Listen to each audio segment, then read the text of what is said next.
Hello, I'm Chris Bianchi with 9 News, and I, along with the students of Metropolitan State University of Denver, welcome you to the Solution Studio, a student production providing a new means for the voters of Denver to scrutinize which candidates have the solutions to back their slogans. I'd like to thank Denver mayoral candidate Kelly Brough for taking the time to be here with us and be with our student panel as well. Kelly, thanks so much for being here today. Thanks for having me. It's a pleasure to have you. And I'd also like to thank our 3 MSU Student Denver panelists for taking the time to be here with us as well today. Hi, my name is Denny. I am a second-year student here at MSU. I am a political science major with a history minor, and I just want to thank both of you for joining us on campus today. Hi, my name is Chad Cavness. I'm a senior here at MSU Denver. I'm a double in history and philosophy, and right now I'm working for Broomfield's elections division, so I very much care about a lot of this. Thank you. Hello, my name is Margot Benton-Levitt. I am a political science major, Spanish minor here at MSU Denver, hopefully graduating in the fall, and I want to thank you all very much for your time today. Thanks to all 4 of you for participating in the Solution Studios. And today we're going to be presenting 4 different questions, challenge questions to Ms. Brough, who will have up to 3 minutes to respond. And then we're going to have a follow-up question round where you're going to have 60 seconds, Ms. Brough, to answer each of those questions. And with that said, I'm going to send things over to our student panel for challenge question number 1. Awesome. I guess you're going to get a little preview. So I just want to start out by saying that our intention here is to just get to know you more and understand more in depth about your candidacy and how you feel, especially as it pertains to university students here in Denver. So that being said, our first question is, it is estimated that in the last decade, we generated $100 billion in real estate wealth in the city and county of Denver through appreciation of property values. This wealth is often passed on to out-of-state investors, and the remaining upside was concentrated in the hands of wealthy Denverites and developers. The majority of Denver residents who are working to keep the city running have not benefited from this wealth generation. In the same time period, Denver became the 8th most expensive city to buy a home, and with a homeownership rate that is 8% behind the national average of 65%. Black and brown homeownership percentages are even lower. Please detail for us how you will spend the funds from Prop 123 and other such resources you will use as mayor to change who owns Denver by increasing homeownership to meet the national average. Also, how many years do you suspect this will take? I really appreciate this question. Thank you. For me, home ownership is a fundamental issue because this is how you build wealth in this nation. And frankly, today we're removing it from an entire generation. And in our history, we've removed it from entire groups of people. For my husband and I, we moved to Denver in 1986, and it was being able to buy a home that changed the course of our family's life as well. So here's a few things I'm looking at. I want to level set, though. You will hear a lot of discussion about Proposition 123 as fundamental to be able to help address home ownership in our city. There's 2 things you should know about Proposition 123. 1, Denver doesn't qualify for a single dollar of Proposition 123 money today because you have to be able to provide permits in less than 90 days. I don't know the last time we did that. Today, Denver's at about 18 months. The second issue with Proposition 123 is that it takes the excess dollars from income coming into our state, and it allocates those monies to housing when there's additional money. We lowered our income tax. There's less money. It's actually been projected that within 2 years, there'll be $0 in those funds. This is important to me because I think we have to be straight shooters with our residents about what's really possible. Here's what I'll focus on as your mayor to address this issue. First and foremost, we do have to speed up our permitting process. Whether you're a homeowner trying to improve your home or build an accessory dwelling unit in your backyard, we need to be efficient and timely. I'm happy to talk with you about how I'd do it. The first thing I'd do, though, is have contractors come in and help get through the backlog. We have serious backlogs. Second thing is restructure the entire organization in the city. Today, we have multiple departments and silos that do this work, and the communication hasn't probably worked for 40 years. I'd create one department, really focused on customer service so we can help deliver a more affordable product. But I'm also interested in building the housing myself on publicly owned land. And I got the chance to tour this in Munich, where they built on a surface parking lot, which is probably one of the worst uses of land in a city. This campus here is prime example. But throughout our city, we have rec centers, libraries, police stations, firehouses. If I could partner with Denver Public Schools, RTD, you could start to build on those surface lots, almost like it's covered parking, a for sale product, a condo, where people could live, afford to buy a home again in our city, build wealth. Their kids could get to schools they never could have accessed. And we start to build a city that really has social capital. Thank you for your answer, and we'll send things back over to our student panel for follow-up questions. So as a student, I can't afford rent in Denver right now. As I understand, there are a lot of open units, but it seems to be the concern is that they are too expensive. I'm curious if you have any resources where students like me might be able to move to Denver. Yeah, I love this question because last year I worked at MSU Denver, and one of the issues I worked on was how do we provide more affordable housing for students, staff, and faculty? And my hope is that project's moving along and you're going to get a chance right on this campus. As your mayor, though, I think there's some other things we could do to help. One is this idea of master leasing programs where you can issue an RFP, a request for proposal, to landlords and say, I'm going to lease 3,000 units for 3 years. And in essence, what you start to do is buy down the rent and the cost of it, but you also lock it in for a few years. The added benefit of that is if you get in trouble and there may be an eviction coming, the person who does the master lease gets that phone call. So we also get a chance to try to start preventing people from becoming unhoused, which is just a critical part, I think, of addressing the challenges we face today with homelessness. And I think that would help. Of course, I'm also interested in home ownership for folks. I talked a little about how I might do that on surface lots, but I would really focus on how we could really help. Frankly, we even have young people earning really good salaries and great jobs, and they should be able to own in our city again. I just want to share a stat with you. I appreciated the statistics you shared, but in 2020, in Colorado, 73% of white families own their home, 41% of Black. So the other thing I want to emphasize here is you have to break down the detail to start to address home ownership, because it isn't across the board. It really is about the inequities we see in race. And that's why I started in 2018 a program called Prosper Colorado that focuses solely on the inequities of home ownership around race. So you could start to get ahead, because those are the numbers we have to raise in home ownership, not across the board, to start to be comparable to the nation. So on that note, is there a focus on transitioning from rental to home ownership, or are there two different ideas of making rent more affordable for certain more transient populace, such as students, and inspiring home ownership for more long term? Yeah, all the above. Certainly, we've passed now laws too that allow us to count payment of rent as an example that you can start to get a loan to be able to own a home. There's even programs around setting aside some portions of that rent so it can go toward ownership. I think all of those, I'll be honest, if we're going to address this issue of home ownership in our city and our region, it's kind of all hands on deck. I would say yes, yes, and yes to your question.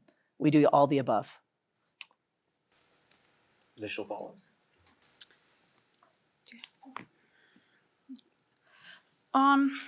We've previously talked about Prop 123, and you were very candid about Denver does not get any of that funding, but it is very enticing and it is very attractive because Prop 123, the bill talks about reducing rent and purchasing land for housing and building assets for renters. If not with Prop 123, how would you do it? Yeah. Listen, I wish I could tell you that I'd use Proposition 123, but I'd be lying to you, and I feel the need to tell you the truth. The truth is, not only don't we qualify, so even if as mayor I can get that time frame down, in 2 years it is projected to have no money in Proposition 123. So we have to have a different plan.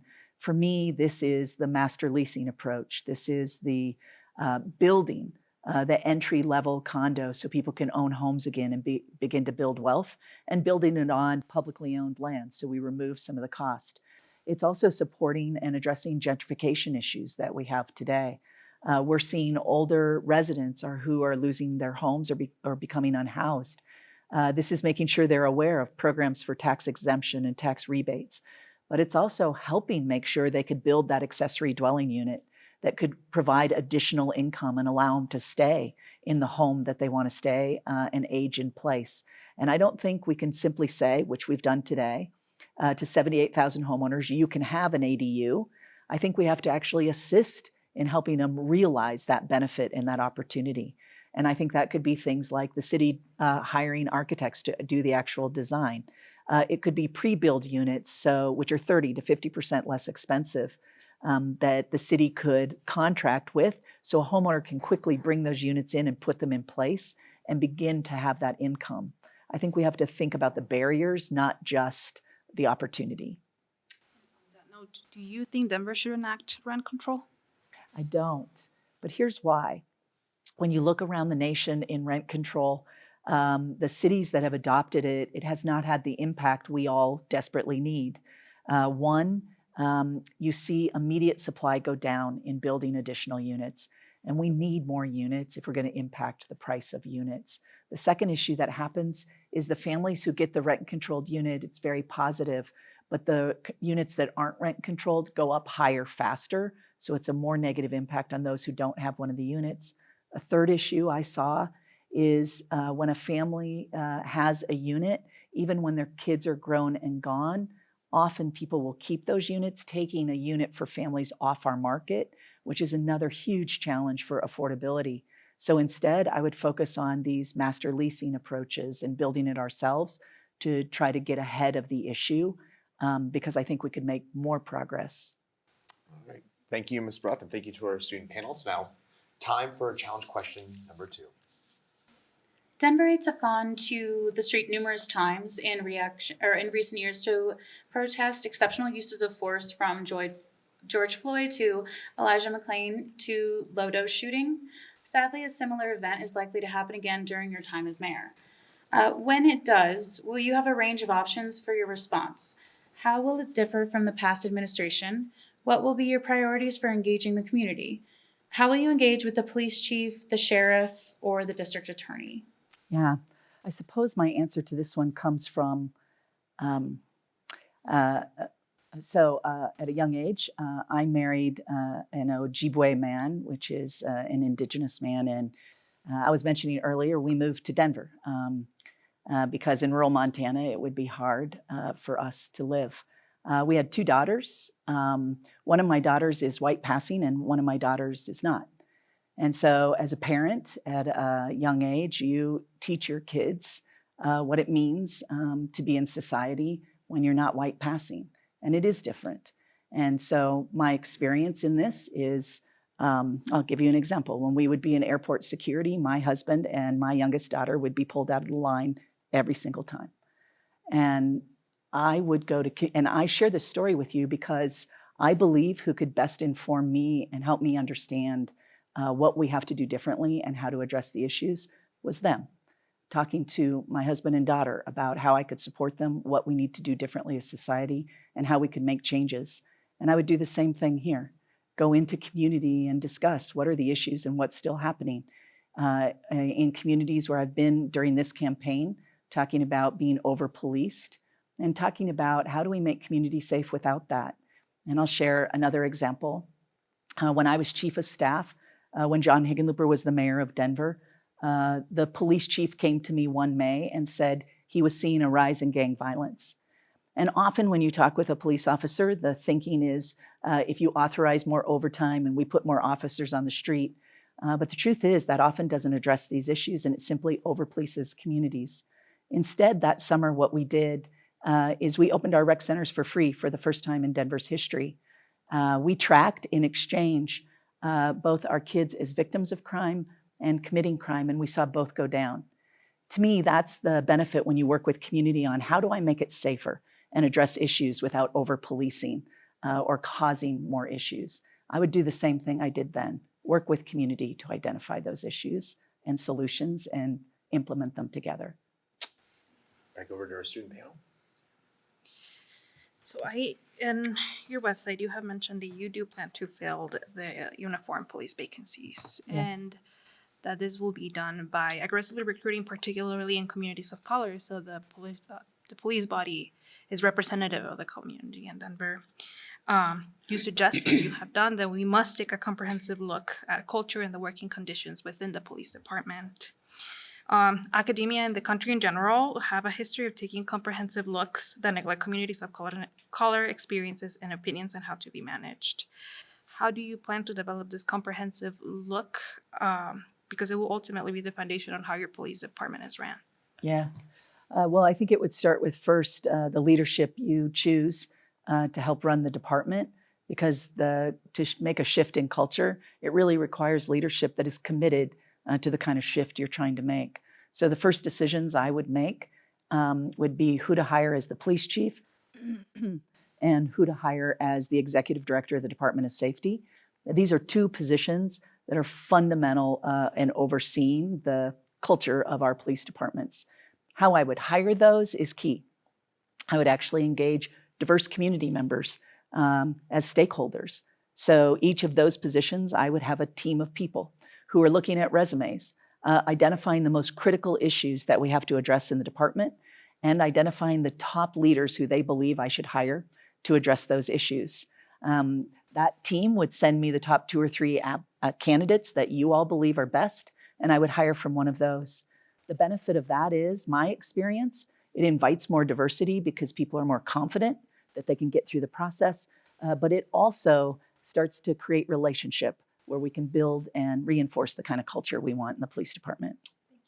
Thank you, Ms. Brough, and thank you to our student panel. It's now time for our third challenge question. I'll send things back over to the student panel for that one.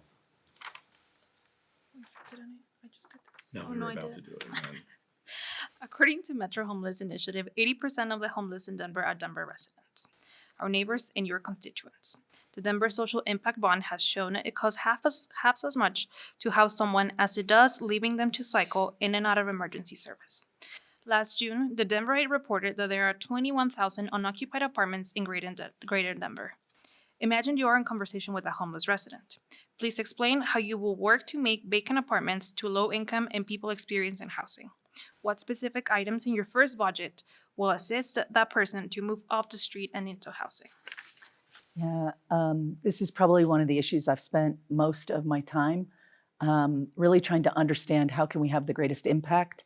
And for me, what drives every decision I will make, including conversations with individuals who are unhoused today, is saving lives. Last year, 173 people died because they're unhoused in our region. The year before that, 269. My priority is to get people housed and to safer locations. And so that's exactly what I would talk with the person about. We know being unhoused, there's often can be a range of issues or challenges, and rehousing in a vacant apartment may not be what the person I'm talking with needs specifically.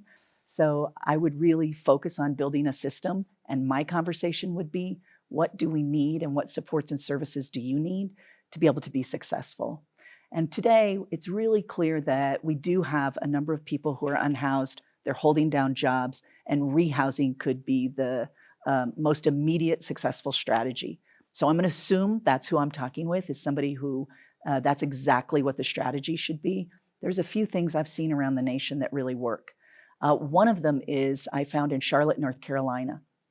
There, the private sector created a nonprofit, and they underwrite the risk of rehousing someone in a vacant apartment. Because you can imagine a landlord, if I say I'd like to rent an apartment from you, is hesitant. If you've been unhoused, this nonprofit will pay the deposit, pay the rent if the person can't pay the rent, even pay to have someone evicted if they have to be evicted. And what it resulted in is every single person rehoused in that situation, almost 90% signed a second year's lease. It was very successful, and it cost less than $1,000 per person per year. I would use programs like that, so we're quickly rehousing. But I would also focus on prevention. Instead of you becoming unhoused, we focus on how to keep you housed. So building relationship with people so they come to us before eviction proceedings begin, and landlords call the city first, things like that. I think we got enough time for a quick follow-up question, so about 30 seconds. And yes. Yes. So I'm just curious on the notion of seeking a nonprofit. Is that what you're going to try and seek out a nonprofit to take over this program, or is your hope to make it public policy? Yeah, so we have dedicated funding in Denver. It's about $40 million a year right now. It was approved by us as taxpayers. I would absolutely keep that money. Much of it actually goes to pay nonprofits in partnership to deliver the services that we need to ensure we're helping rehouse people today. But I wouldn't change that part. I would look to expand our partnerships. I've met with mayors throughout the metro area. 5 sitting mayors have endorsed my homeless plan and me as a candidate, saying we have to do this work together. I would continue to do that with the nonprofit sector. I think the only way we're going to make headway and really get people to safer locations is working in partnership.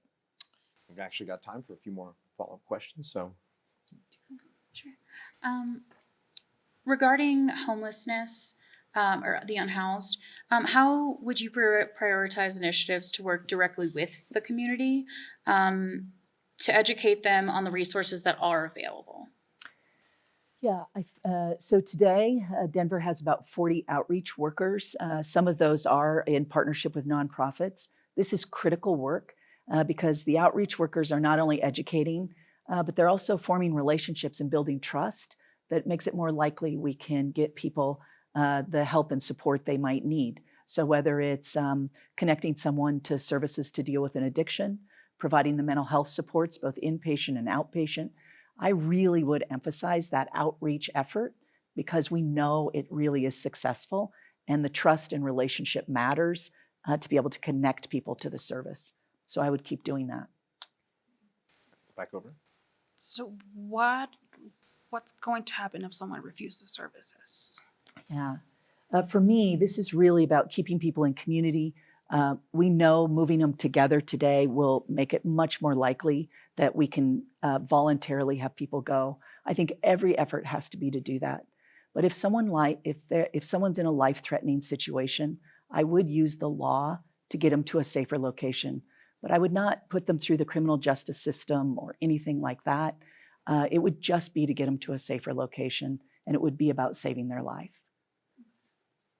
Could you expand a little bit more on what a safer location might look like in Yeah. your vision? Yeah, so we have a Denver Cares program today that if you're maybe intoxicated or not as aware because you're high or maybe struggling with a very serious response to a drug, we could get you to a Denver Cares location. We could get you to treatment or support for mental health. Those happen today through mental health holds, things like that. Those are the kinds of things we would do. Any follow-ups? I think even with intake, they are allowed to refuse services. So if that is the case, In some instances, they are, yeah. Again, I think what it really depends on is the life-threatening. This is the situations we're seeing where we're leaving people to fend for themselves on the street in conditions, freezing conditions, where we're losing people. That would be where I would focus on. We have to get you indoors to keep you safe and keep you alive. you have mentioned that you will ban encampments and you would support sanctioned Yes. encampments.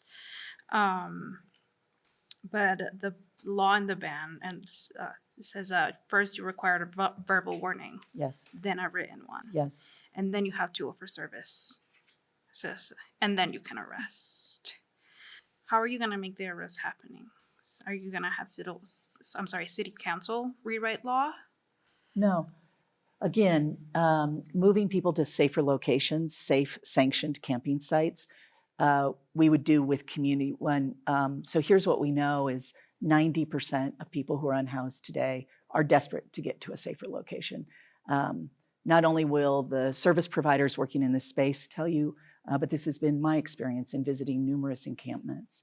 And so when you can move people in community with their partners, with their belongings, to a safer location, we can get them there. But I will follow all the rules to get people to safer locations. And every tool we have to do that voluntarily is what the focus of my administration will be. And it ties back to that outreach question. That is really how we're going to successfully get people to safer sites, and when they're ready for the support and help they need, if it's an addiction issue, or we know that you have to choose those things. So I'm curious if I can have one Yeah, more. yes. Or more. Do you envision the police being the best equipped to take care of these removals, or No. is it going to be a separate entity? Again, this is the outreach workers would be my focus on getting people to safer locations. That's really what is going to be most successful. And that's what we want to do. The whole point is to save lives. And then this outreach, is this a unit, or not a unit, but a force that already exists, or is it something that needs to be expanded or reformed? Yeah, the city currently has about 40 outreach workers in different departments, primarily though in the host, which is the Housing and Stability Department of the city. That's primarily where they come out of. But I also believe Denver Health has some of those outreach workers that we would be partnering with, but they exist today. Those positions are in place. Any? Do we have time? Yes, do you have time for additional follow-up questions? Would you like one? Okay. How would the infrastructure for this look like? Specifically talking transportation, how are you planning to transport? I know you said you're planning to use the outreach body. How are they going to, like, are you going to use emergency vehicles? Where's the transportation going to come from? Yeah, this is today, that transportation is provided by outreach workers moving people.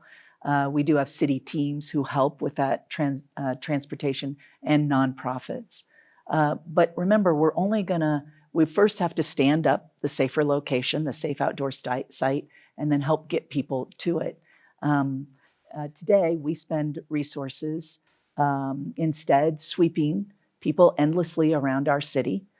And instead of doing that, I'm suggesting we use those same resources to say, let's get you to a safe location. Again, public safety is not the best tool in this situation. And so that's not what we would focus on. It really is about getting people to safer locations. And I want to share with you the last encampment I visited. I talked to a number of people there. Almost every person not only said, I would get to a safer location, but I will tell you it's emotional when you talk with folks who will tell you the urgency with which they are begging us to get them to a safer location because they know their life is threatened in the situation they find themselves in, trying to survive on the street. That really is compelling for me. It feels urgent that we find the way to get people to a safer site while we build the housing and shelter that will allow us to get them indoors. We have time for an additional follow-up. Yes.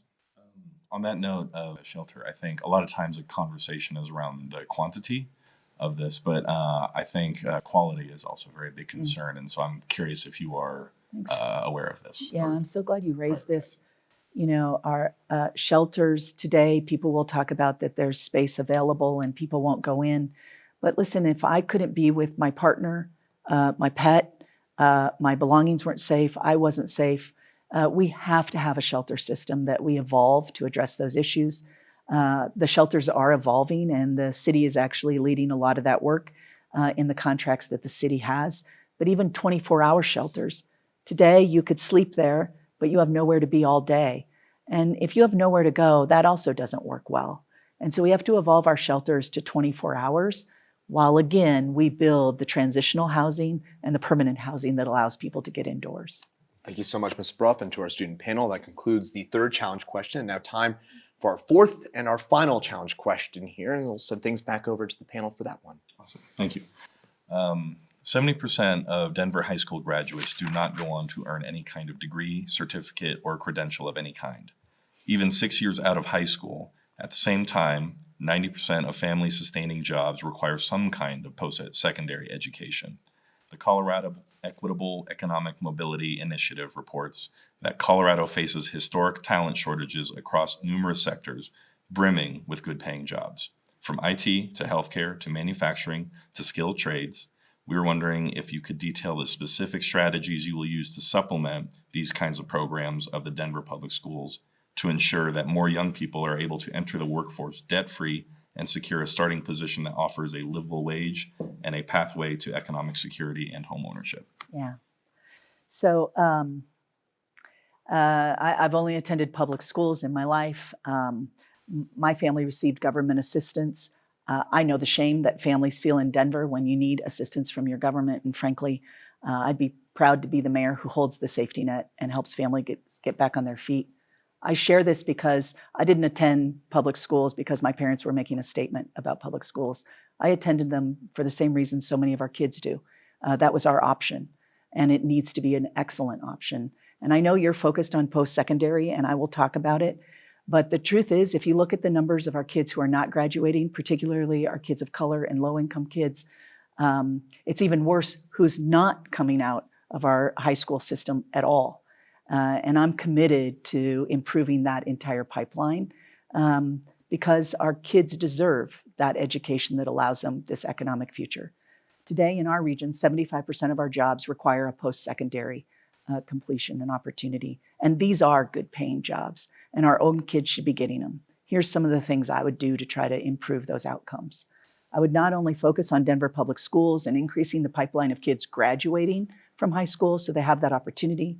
I think apprenticeships and career opportunities that show our kids pathways that may be less traditional pathways as well, but not forgoing post-secondary, but less traditional opportunities. I think it expands the careers and what they may be thinking about. So apprenticeships and internships, I think, really work. When I was the head of the Denver Metro Chamber of Commerce, I helped pass, it took us 2 tries, but I helped pass the Denver Prosperity Fund, which funds Denver public school graduates to go to post-secondary, because we found one of the greatest barriers to accessing higher ed for our kids was paying for it. And so we got it passed, barely, but we got it done. That fund is not fully expended today. I'd make sure our kids are aware of those dollars and taking advantage of them, because it can pay up to a 4-year degree for every kid. It also includes apprenticeship opportunities and 2-year degrees. And I would make sure our kids were aware of that. But I also think there's an opportunity to, as our kids connect to careers, that they also consider going to school they do a paid apprenticeship in high school. And it may expose them to a career that they could start immediately. And maybe they start going back to college a little later, or at a different time, or at a different pace. And I think we have to start thinking about those kind of options that might be more appealing to some of our kids than this notion that you graduate from high school, you go to school for 4 years, and then you start your career. I think that shift makes more sense in the pace of learning today, but also how we're living our lives. And for different people, I think it could make much more sense. So I would extend the age of people who are eligible for the Denver Prosperity Fund and coming out of Denver public schools, things like that. All right, I'll send things over to our student panel for follow-up questions. So as I'm aware, there is a number of vacancies on the Denver police force right now. And I feel like this one ties perfectly into if you could be more specific about how this education might be able to fill those vacancies using something like this. Yeah, this is interesting. The safety department for the city of Denver has this program called a cadet program today. It allows high school kids to work as interns, and in exchange, what they get is their college paid for. There's no requirement that you have to go to work for the department, but many of those youth choose to work either in the police, fire, sheriff's department, which are all part of the Department of Safety. I think that's an interesting model. I'd like to look and make sure kids are aware of the opportunity and we're expanding who's interested in it. But also, as Denver considers, DPS considers school resource officers being back in schools, I think the function of those officers could be vastly different than, this notion of policing schools, but instead building relationship with our kids, breaking down the cultural barriers, building trust in community. And I think that may be an opportunity as well, where it might change people's mind that this is a profession of serving and protecting and less about this policing that could engage more students in an interest in a career. And I'd be interested in figuring out how we could build off of that relationship building to diversify our police force and engage more people in careers. Well, the cadet program, and there's also other programs that are alternative pathways for students, such as teaching degrees licenses. Yes. Colorado just passed the $20,000 stipend for teaching degrees, which is a great step. My question is regarding undocumented students. You've mentioned that you will support DACA students and undocumented students within the programs that you already run. Could we expect the same for undergrad students after graduation? Because it is difficult to get a job as an undocumented person. Yes, you could expect the same. Additional follow-ups? Sure. The policies that you discussed that you've already worked on, such as the tuition for Indigenous students, as far as those policies go, could you think of any type of expansion that you would work on as far as, I guess, wider inclusion, but for those students that are graduating high school and don't think they can go to college because of many restrictions, they have to work, their parents can't afford college, they can't, make them aware, how would you make them aware of the resources that are available to them? Because not a lot of students, I suppose, look up or can find the resources. They just assume it's not going to work for them. Yeah, you're so right. This was probably a little bit of my experience growing up, where trying to navigate, if you haven't had someone in higher ed to help you, you may not all like to hear this, but higher ed is very hard to navigate for people, especially first generation. And so I would really invite the experience of our students who've been first gen.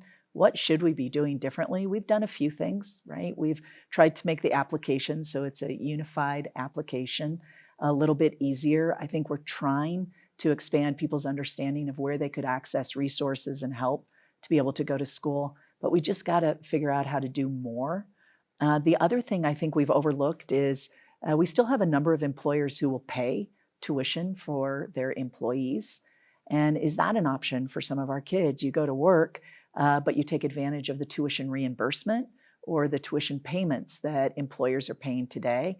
And I think this could even be a way that an employer might increase interest with young people going to work in an organization and compete for talent to be able to get them in and help pay for that college education and provide the flexibility in their work schedule so they could start to get that education. Those are some things, but I'd invite some ideas from you as well, because I don't think we've figured this one out yet. No, and as a follow-up to the follow-up, I know that there are some large corporation companies that do offer tuition reimbursement up to a certain amount.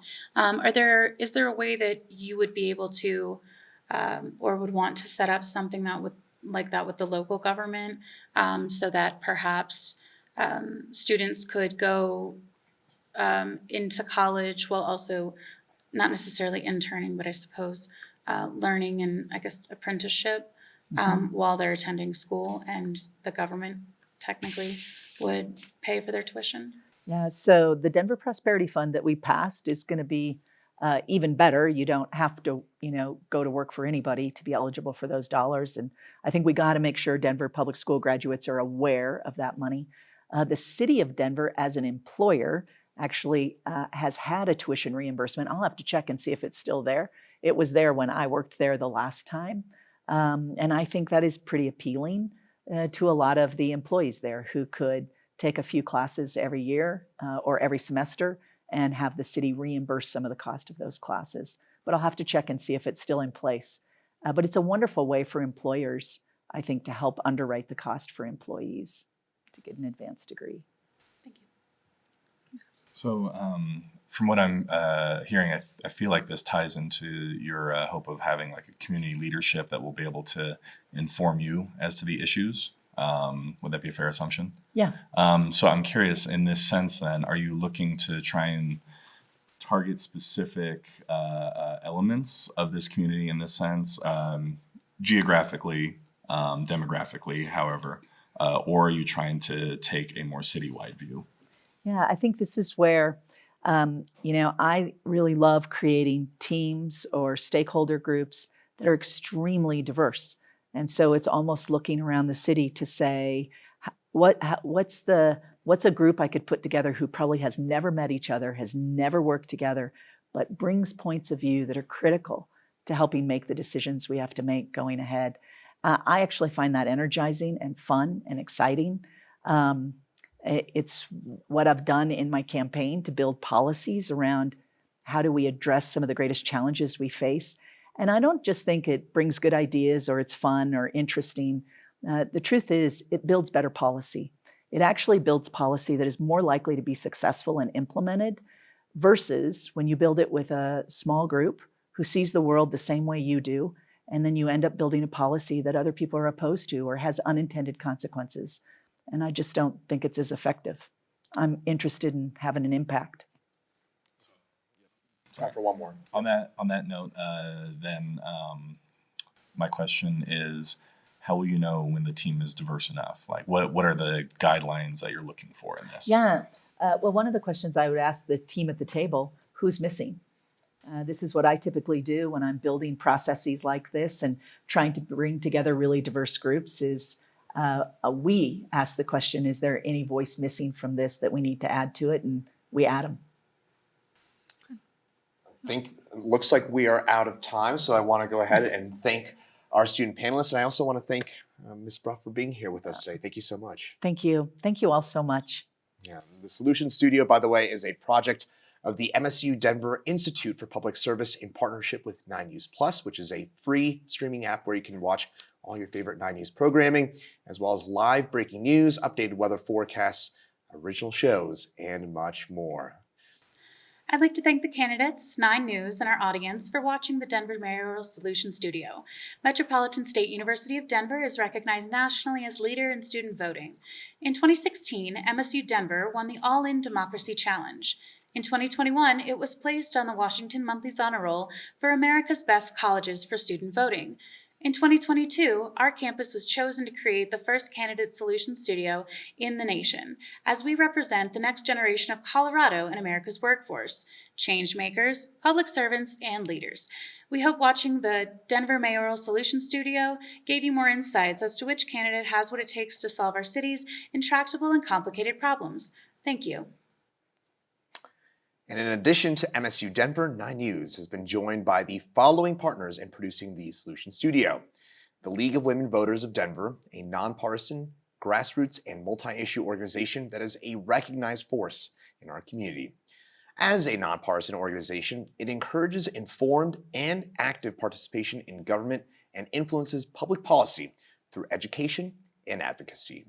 The League is proud to be a partner in producing the Solution Studio to better inform Denver voters. Claro, the Colorado Latino Leadership, Advocacy and Research Organization's mission is to empower Latinos through leadership development, advocacy, and policy research to strengthen Colorado. Helping provide candidates this forum to discuss solutions to Denver's problems fits with Claro's mission. New Voice Strategies creates, incubates, and launches projects to heal divides, restore compassion, and strengthen self-government. The Solution Studio format is a creation of New Voice Strategies. I'm Chris Bianchi, and thanks for watching, and remember to vote on June 6th and moving forward.